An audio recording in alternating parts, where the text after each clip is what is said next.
Good morning. I know it's not always morning when you watch these videos. It could be the middle of the night, the middle of the day, but it's morning somewhere, right? Right now, for me, it's morning. It is 8:52 a.m. on Friday, November 22nd. Gosh, the days are just flying. Hi, I'm Natasha. This is Always Be Crafting. And yes, I know I'm in a car. I did this the other day too, where I recorded my introduction while driving because things are crazy at home. Yesterday, I thought I was going to get a lot of sewing done. I actually did get a lot of sewing done, but not in the way I wanted to get it done because my son got sick again. My 16-year-old has been dealing with terrible stomach issues the last 3 months. We've been to specialists. We've run lab work. We're doing a whole bunch of investigating to figure out what's going on. And some days when he is in a lot of pain, it's kind of like IBS, I guess, symptom-wise. But they're not saying it's IBS, but to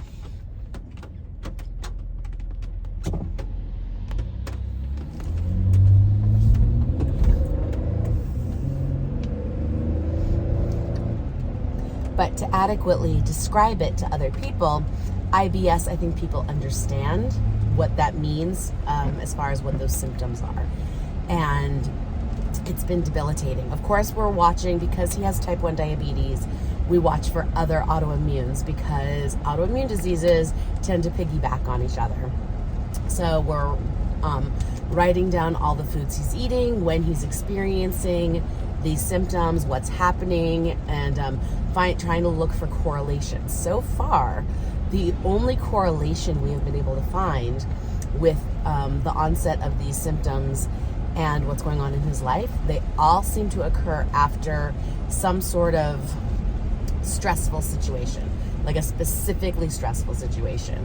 Like when he and his father were involved in a small car accident a couple of weeks ago, that brought on these symptoms. And the other day when a branch fell right outside his window, luckily no damage to our house, but woke him up in the middle of the night. You know, that was one of those stressful situations. So right now they seem to coincide with stress, not with food or other things in the environment.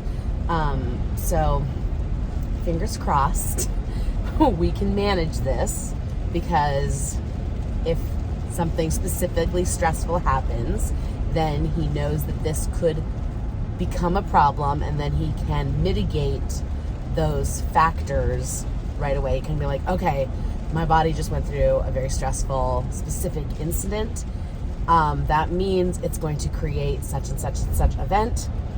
So how can I prepare my body for this to make it as easy a transition and not be so scary and not be so concerning?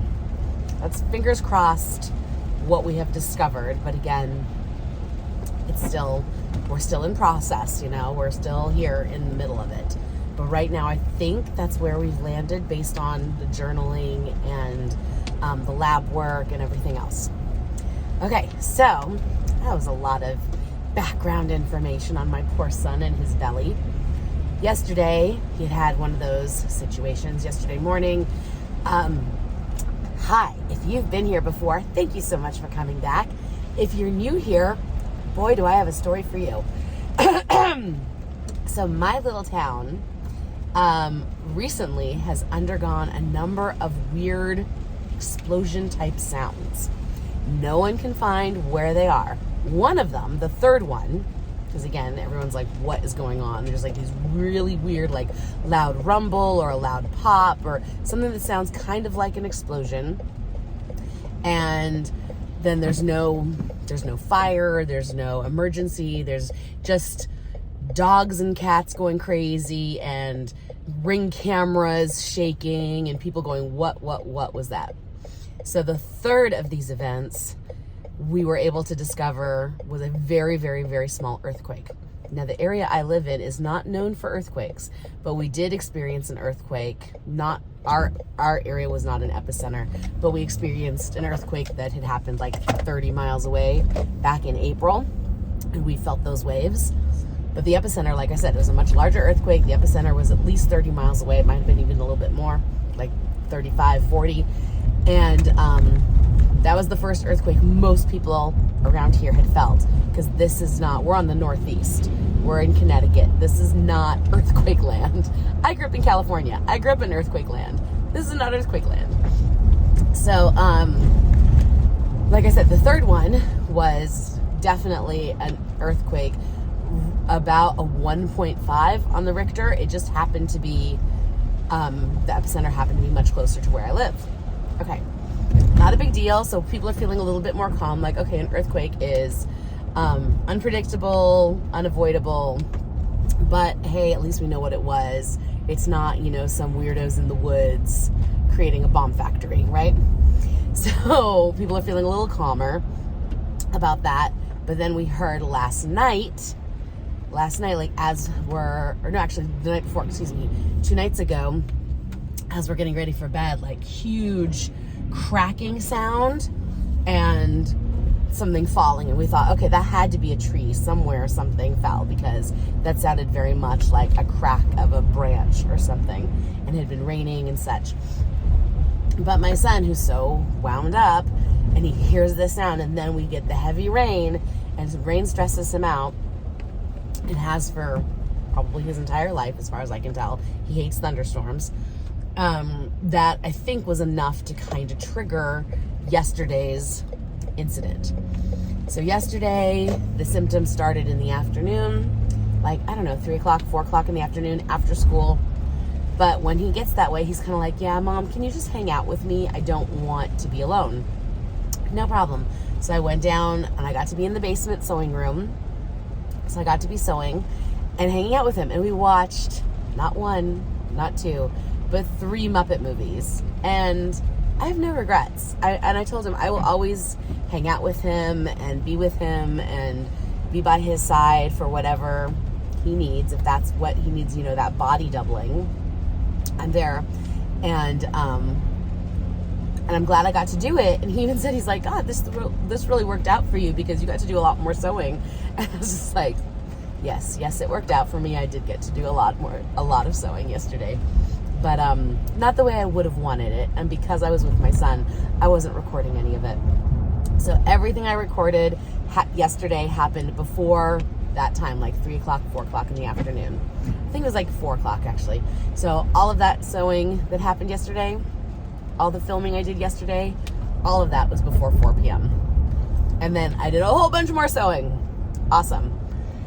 But I'm tired, because he had me up until, I don't know, a little after midnight, 12:30 maybe, because he was just like, I think I can go to bed now. I think I'm okay.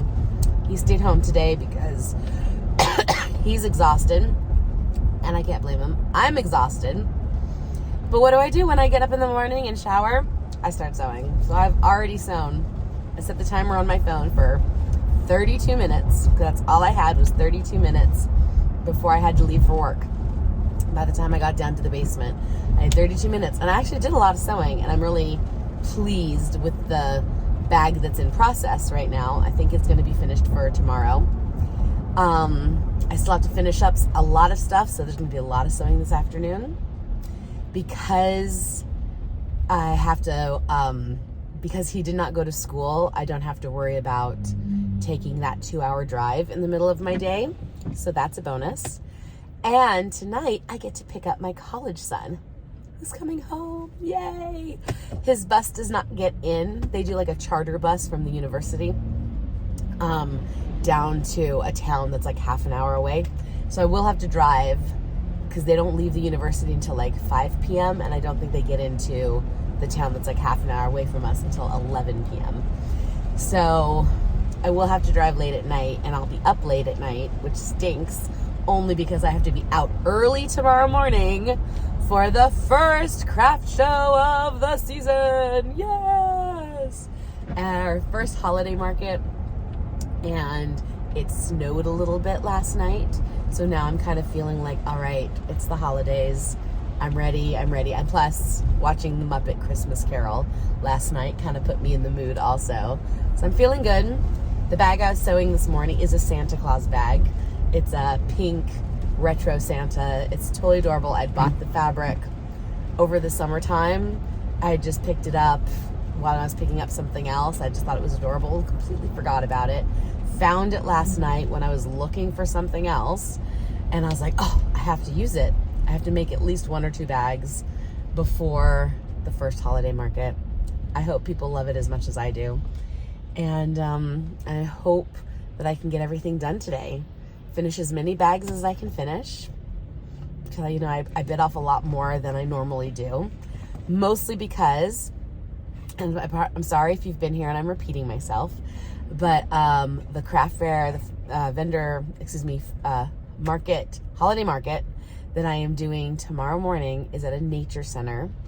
And they want everything with natural materials, which means I can't use any of my products that have faux leather or vinyl. You know, those are kind of synonymous with one another. Faux leather and vinyl are sort of the same thing. But clear vinyls are not okay. The ones that look like leather are not okay. Any of the things that are basically made of plastic, they don't want.